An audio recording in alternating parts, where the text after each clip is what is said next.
नमस्कार, मेरो नाम सुदीप सिंह र AutoCAD मा मैले आज नयाँ प्लेलिस्ट लिएर आएको छु जसमा हामी 2D एक्सरसाइजका कामहरू गर्छौं र मैले यो फाइल म शेयर गर्ने छु जसमा चाहिँ सर्टेन डाइमेन्सनहरू, सर्टेन लेयरहरू अलरेडी छ र यो फाइल तपाईले डाउनलोड गरेर प्र्याक्टिस गर्दा चाहिँ हुन्छ। तर यो फाइल म तपाईलाई शेयर गर्छु स्टार्टअप फाइल। आजको पहिलो एक्सरसाइजमा हामी यो रेन्ज आइकन बनाउन गइरहेका छौं। मेरो अहिले दुईटा भ्यूपोर्ट छ। यो दुईटा भ्यूपोर्ट बनाउन VIEWPORTS हान्नु होला र यहाँ 2 होरिजन्टल हैन 2 भर्टिकल। यो भ्यूपोर्ट एक्टिभ गर्नको लागि यहाँ क्लिक गर्नु होला अनि जुम आउट जुम इन। म यो भ्यूपोर्टमा यो अब्जेक्ट बनाउँछु। पहिला त म एउटा होरिजन्टल लाइन तान्छु जुन सेन्टर रुखको काम गर्नेछ। त्यसपछि एउटा भर्टिकल लाइन तान्छु।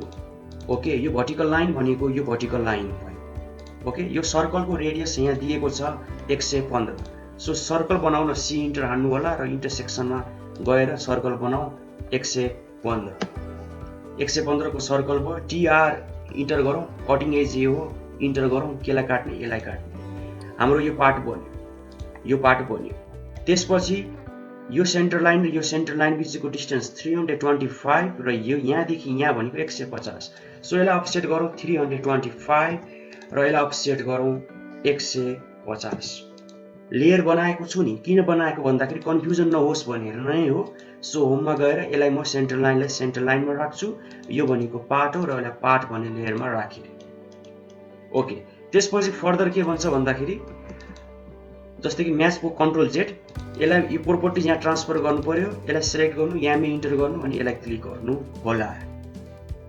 अहिलेको हाम्रो मेन टार्गेटमा हामीले एउटा सर्कल मात्रै बनायौं अनि ट्रिम गर्यौं। त्यसपछि यहाँ देख्न सक्छौं यो 100 दिएछ। यो भनेपछि यो 100 दिनुको अर्थ यो सर्कल र यो सर्कलको डायामिटर 100 हो। सी इन्टर हाने, सेन्टर पोइन्टमा क्लिक गर्छु। बाइ डिफल्ट रेडियस सोध्छ, डायामिटर थाहा छ भने डी इन्टर हाने र मैले डायामिटर दिए 100। यो सर्कललाई मैले कपी गरेँ अथवा फेरि बनाउन पनि सकिन्थ्यो। अनि टीआर इन्टर, कटिङ एज यो इन्टर, यसलाई काट्यो, फेरि टीआर इन्टर, कटिङ एज यो भयो। ट्रिम गरेर मैले जोस एक्स्ट्रा पार्ट फाल्यो। सामान्य भाषामा भन्नुपर्दा त्यही नै हो। फेरि यसलाई समाते अनि यहाँमै इन्टर गरेँ अनि यसलाई म्याच प्रोपर्टी गरेँ, कन्फ्युजन नहोस् भनेर अगाडि नै। त्यसपछि यो ठुलो सर्कलको रेडियस छ 100। सी इन्टर, सेन्टर पोइन्ट यही नै हो अनि 100 गरेँ। यति पार्ट फाल्नु पर्यो। टीआर इन्टर गरे, कटिङ एज भनेको हाम्रो यो हो र केलाई काट्ने भन्दाखेरि यसलाई काट्ने।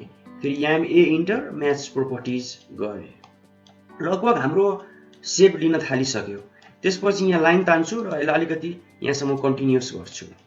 अब्जेक्ट मिरर सिमेट्रिकल छ, हामी मिरर कमान्ड युज गर्न सक्छौं। यति पार्ट बनाइसकेपछि हामी मिरर गर्न सक्छौं। सो यहाँ हामी देख्न सक्छौं यो सेन्टर लाइन 150 अफसेट गर्नु पर्यो। यो लाइनलाई म अफसेट गर्छु 150, ठीक छ।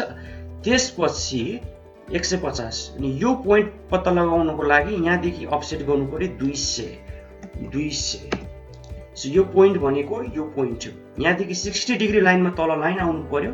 सो अहिलेको केसमा म के गर्छु, यहाँबाट आउनु पर्यो, पोलार मोडमा जान्छु र 60 डिग्रीमा टिक मार्क लगाउँछु 30 को इन्क्रिमेन्ट।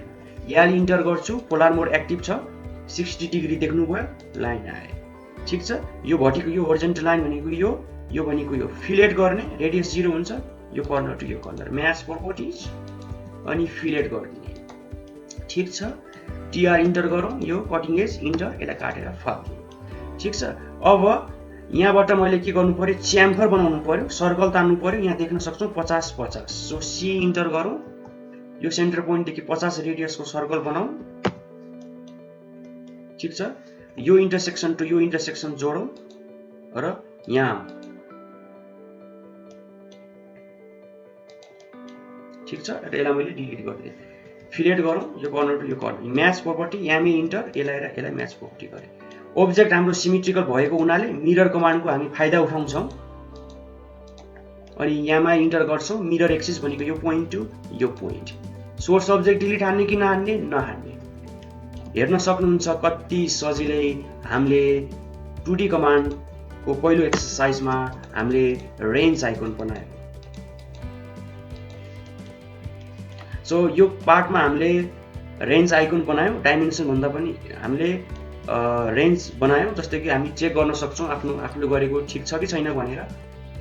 सो देख्न सक्नुहुन्छ 150 छ, यो 400 छ, यो 325 छ, 150 छ। सो हामीले एक्सरसाइज 1 मा हामीले रेन्ज आइकन बनायौँ, जसमा चाहिँ हामीले सर्टेन कमान्डहरू चाहिँ युज गर्यौँ। प्र्याक्टिस गर्नु होला र नेक्स्ट पार्टमा हामी नेक्स्ट मेकानिकल अब्जेक्ट अथवा यस्तै 2D ड्रइङ हामी गर्ने नै छौँ। ट्युटोरियल हेर्नको लागि धन्यवाद।